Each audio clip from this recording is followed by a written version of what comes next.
বাংলাদেশকে নিজের হাতের মুঠোয় রাখতে যতটা নোংরামি করা দরকার তার সবকিছুর চেষ্টা করছে ভারত। তো বাংলাদেশ ভারত সীমান্তে নাকি সেই লেভেলের সংঘর্ষ হইতেছে, আর আমি সেটা জানি না। তো আজকে আমরা দেখতে যাচ্ছি বাংলাদেশ ভারত সীমান্তে কি এমন সংঘর্ষ হইতেছে সেটা। তো লেটস গো গাইস, শুরু করা যায়। আর গাইস, আজকে আমার একটু কথাটা অন্যরকম লাগতে পারে কারণ আমার একটু ঠান্ডা লাগছে আসলে। তো স্টার্ট। বাংলাদেশকে নিজের হাতের মুঠোয় রাখতে যতটা নোংরামি করা দরকার তার সবকিছুর চেষ্টা করছে ভারত। বাংলাদেশকে হাতে রাখতে ভারতের এসব নোংরামি চরম পর্যায়ে পৌঁছেছে। ভারত আর বাংলাদেশের সম্পর্ক এখন তলানিতে পৌঁছেছে। বাংলাদেশ 1971 সালের যুদ্ধ দেখতে যাচ্ছে। সীমান্তে ভারতের সামরিক তৎপরতা দিনে দিনে অস্বাভাবিক রূপ নিচ্ছে। ভারী অস্ত্র সরানো, নতুন সামরিক ঘাঁটি তৈরি আর ধর্মীয় সংগঠনের নাম নিয়ে দেশের ভেতর বিভেদ তৈরি করার চেষ্টা করছে ভারত। তাহলে কি বাংলাদেশের আকাশে কালো মেঘ জমতে শুরু করেছে? ওপাশের দৃশ্য দেখে মনে হচ্ছে যেতে পারে যে কোনো মুহূর্তে। বাংলাদেশ ভারত সীমান্তে গত কয়েক সপ্তাহে যে সকল অদ্ভুত কাণ্ড ঘটছে সেই ঘটনা কারো কাছে গোপন নেই। সীমান্ত এলাকায় হঠাৎ করে বাড়ছে ভারতীয় সেনাবাহিনীর উপস্থিতি, নতুন নতুন ঘাঁটি তৈরি হচ্ছে, রাস্তা নির্মাণ চলছে দিনরাত। এসব কি কেবল প্রতিরক্ষামূলক প্রস্তুতি নাকি একটি সুপরিকল্পিত হামলার ইঙ্গিত? বিশেষজ্ঞরা বলছেন ভারত এখন কৌশলগতভাবে এমন একটি অবস্থান নিচ্ছে যা ভবিষ্যতে বাংলাদেশের জন্য বড় ধরনের হুমকি হয়ে দাঁড়াতে পারে। ভারতীয় সেনাবাহিনীর এমন তৎপরতা বাংলাদেশ কি সময় মতো বুঝতে পারছে নাকি বাংলাদেশের জন্য দেরি হয়ে যাবে? সীমান্তে কিসের প্রস্তুতি নিচ্ছে ভারত? বাংলাদেশ ভারত সীমান্তে ভারতের সামরিক তৎপরতা ক্রমশ নতুন মাত্রা পাচ্ছে। সীমান্ত ঘেঁষে রাত দিন চলছে রাস্তা নির্মাণের কাজ, চলছে ভারী ভারী অস্ত্র পরিবহন এবং সামরিক ঘাঁটি সম্প্রসারণ। স্থানীয়দের মতে এমন কর্মকাণ্ড এমনভাবে এগোচ্ছে যা এর আগে কখনোই দেখা যায়নি।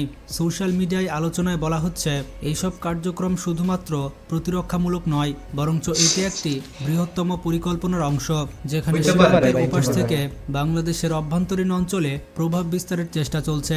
ড্রোন নজরদারি, নতুন ঘাঁটিতে অত্যাধুনিক অস্ত্র মোতায়েন এবং সেনা উপস্থিতির অস্বাভাবিক বৃদ্ধি, এই সব কিছুই ইঙ্গিত করছে। এগুলো সব ইঙ্গিত করছে ভবিষ্যৎ হুমকির দিকে।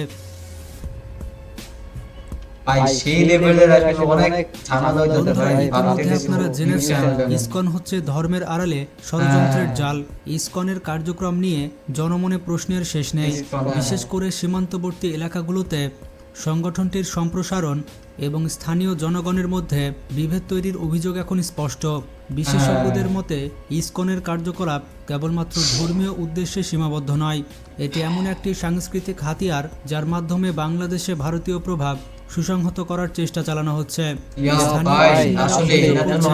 ইসকনের সদস্যরা ধর্মীয় সংঘাত সৃষ্টির মাধ্যমে একটি অস্থির পরিবেশ তৈরি করার চেষ্টা করছে। এর ফলে শুধুমাত্র সাংস্কৃতিক নয়, সামাজিক স্থিতিশীলতা মারাত্মকভাবে ক্ষতিগ্রস্ত হচ্ছে।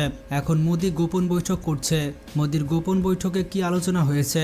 নরেন্দ্র মোদির সম্প্রতি গোপন বৈঠক নিয়ে যে সকল তথ্য ফাঁস হয়েছে তা বাংলাদেশের জন্য হুমকি বয়ে নিয়ে আসছে। ভারত ইচ্ছাকৃতভাবে বাংলাদেশের সামরিক বাহিনীকে দুর্বল রাখার চেষ্টা করছে। দাবি করা হচ্ছে বৈঠকে বাংলাদেশের চট্টগ্রাম বন্দর এবং বঙ্গোপসাগর করিডোর সহ গুরুত্বপূর্ণ অর্থনৈতিক অঞ্চলগুলো দখল করার চেষ্টা চলছে। বিশেষজ্ঞরা বলছেন এই পরিকল্পনা বাস্তবায়িত হলে বাংলাদেশ শুধু অর্থনৈতিকভাবেই নয়, রাজনৈতিকভাবেও ব্যাপক চাপে পড়বে। বিশেষ করে রাজনৈতিক অস্থিরতা তৈরি করে ভারতের সামরিক হস্তক্ষেপের পথ সুগম করার পরিকল্পনা হয়েছে এই গোপন বৈঠকে। এই মুহূর্তে সবথেকে বড় প্রশ্নটি হচ্ছে বাংলাদেশ কি এই চ্যালেঞ্জ মোকাবেলায় যথেষ্ট প্রস্তুত? সীমান্তের ওপাশে যা ঘটছে তা কি বাংলাদেশের অন্তর্বর্তী সরকার ডক্টর মোহাম্মদ ইউনূস সময় মতো আঁচ করতে পেরেছে, নাকি ভারতের এই পরিকল্পনা বাস্তবায়িত হতে চলেছে? বিশেষজ্ঞরা সতর্ক করছেন বাংলাদেশকে কৌশলগতভাবে কোণঠাসা করার চেষ্টা করে তবে এটি শুধু সামরিক দিক থেকেই নয়, বরঞ্চ রাজনৈতিক এবং অর্থনৈতিক দিক দিয়েও বাংলাদেশের জন্য বড় বিপদ ডেকে আনবে। ভারত এখন থেকেই দীর্ঘমেয়াদী কৌশল গ্রহণ করছে, তাই বাংলাদেশেরও উচিত এখন থেকে দীর্ঘমেয়াদী পরিকল্পনা করার। বাংলাদেশ ভারত সীমান্তে সামরিক তৎপরতা দেখে অনেকেই এখন প্রশ্ন তুলছেন ভারতের আসল উদ্দেশ্যটা কি? সীমান্তে সামরিক ঘাঁটি তৈরি, ভারী অস্ত্র পরিবহন এবং সেনা সংখ্যা বাড়ানো, নিছক প্রতিরক্ষামূলক পদক্ষেপ, নাকি এটি বাংলাদেশের বিরুদ্ধে একটি সুপরিকল্পিত ষড়যন্ত্র? বিশ্লেষকদের মতে ভারত কৌশলগতভাবে এমন একটি পন্থা গ্রহণ করছে যার মাধ্যমে দক্ষিণ এশিয়ায় তাদের সামরিক কাঠামো অনেক সুসংহত হতে চলেছে।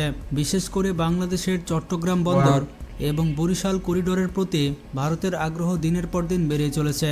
ভারত যদি চট্টগ্রাম বন্দর বা বঙ্গোপসাগরের উপরে তাদের নিয়ন্ত্রণ প্রতিষ্ঠা করতে পারে, তবে তাদের অর্থনৈতিক এবং সামরিক সক্ষমতা বহুগুণে বৃদ্ধি পেয়ে যাবে। চট্টগ্রাম বন্দর শুধুমাত্র একটি বাণিজ্যিক কেন্দ্র নয়, এটি হচ্ছে একটি কৌশলগত সম্পদ যা পুরো অঞ্চলে ভারতের প্রভাব বিস্তারে সহায়ক হবে। কিন্তু কেন হঠাৎ এমন আগ্রাসী তৎপরতা? সীমান্ত এলাকায় রাস্তা নির্মাণ এবং নতুন ঘাঁটি তৈরি করার পেছনে ভারতের উদ্দেশ্য কি সত্যি আত্মরক্ষা, নাকি এটি আক্রমণাত্মক অভিযানের পূর্ব প্রস্তুতি? তবে এটা আমরা পরিষ্কার হয়ে গিয়েছে ইসকন ভারতীয় কৌশলের গোপন হাতিয়ার। ইসকনকে দীর্ঘদিন ধরে ভারত ব্যবহার করছে। ইসকনের কার্যক্রম নিয়ে যেভাবে আলোচনা বাড়ছে সেটি আর হালকা করে দেখার উপায় নেই। বাংলাদেশের অভ্যন্তরীণে বিশেষ করে সীমান্ত এলাকায় ইসকনের প্রভাব ক্রমেই বাড়ছে। অনেকে বলছে ইসকনের কার্যক্রম ধর্মীয় গণ্ডির মধ্যে সীমাবদ্ধ নয়, এটি আসলে একটি নেটওয়ার্ক যা ভারতের কৌশলগত পরিকল্পনার একটি অংশ। এই নেটওয়ার্কের মূল লক্ষ্য হচ্ছে স্থানীয় জনগণের মধ্যে বিভেদ সৃষ্টি করা এবং সাংস্কৃতিকভাবে একটি দুর্বল পরিবেশ সৃষ্টি করা। বিশেষজ্ঞরা সতর্ক করেছেন, ইসকন এমন একটি অবস্থান তৈরি করতে চায় যেখানে ধর্মীয় উত্তেজনা বাড়িয়ে ভবিষ্যতে সামরিক হস্তক্ষেপের জন্য যেন জায়গা তৈরি করা সম্ভব হয়। একটি রিপোর্টে বলা হয়েছে, ইসকনের সদস্যরা সীমান্তবর্তী গ্রামে গিয়ে স্থানীয় জনগণের মধ্যে মতভেদ তৈরি করছে। তারা সাংস্কৃতিক আগ্রাসনের মাধ্যমে আমাদের ঐতিহ্য এবং সংস্কৃতির উপর ব্যাপকভাবে আঘাত করছে, এমনটাই বলছেন বিভিন্ন স্থানীয় বাসিন্দারা। এছাড়া ভারতীয় গোয়েন্দা সংস্থার সাথে ইসকনের গোপন সম্পর্ক রয়েছে এমন অভিযোগ ক্রমেই জোরালো হচ্ছে। যদি এই অভিযোগ সত্যি হয় তবে এটি বাংলাদেশের জন্য একটি ভয়ঙ্কর সংকেত। বিশ্লেষকরা বলছেন, যদি ভারত তার পরিকল্পনা বাস্তবায়নে সক্ষম হয় তবে এটি বাংলাদেশের স্বাধীনতার জন্য একটি বড় ধরনের হুমকি হয়ে দাঁড়াবে।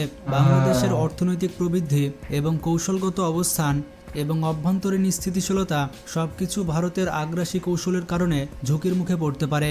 ভারত কি সত্যি বাংলাদেশের ভূখণ্ড দখলের চেষ্টা করছে, নাকি এটি শুধুমাত্র রাজনৈতিক চাপ প্রয়োগের কৌশল? বাংলাদেশ কি এই চ্যালেঞ্জ মোকাবেলায় প্রস্তুত? সীমান্তের ওপাশে যা ঘটছে তার সঠিক বিশ্লেষণ কি আমরা করতে পারছি, নাকি ভারত এই সুযোগ কাজে লাগিয়ে আমাদের বাংলাদেশকে দুর্বল করে ফেলবে? বন্ধুরা, এখনই বাংলাদেশকে সিদ্ধান্ত নিতে হবে।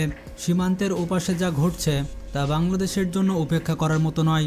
ভারত যদি সত্যি একটি বৃহৎ পরিকল্পনা নিয়ে এগোতে থাকে তাহলে এটি থামানোর জন্য বাংলাদেশকে শক্তিশালী প্রতিরোধ গড়ে তুলতে হবে।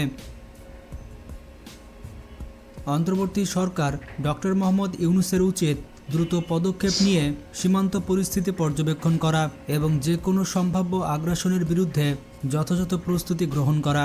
বাংলাদেশ কি এই চ্যালেঞ্জ মোকাবেলায় সক্ষম হবে, নাকি ভারতের কৌশলে শিকার হবে?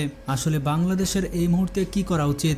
যদিও আমরা বাঙালি, আমরা বীর জাতি, আমরা কখনোই মাথা নত করি না। ওকে, তো এটাই ছিল আজকের আমাদের ভিডিওটি কেমন লাগছে অবশ্যই কমেন্টে জানাতে দিবেন। আর ভাই, আমি জানি ভালো লাগে না, তারপর তো দেখো নতুন ভিডিওতে ভালো থাকবেন, সুস্থ থাকবেন।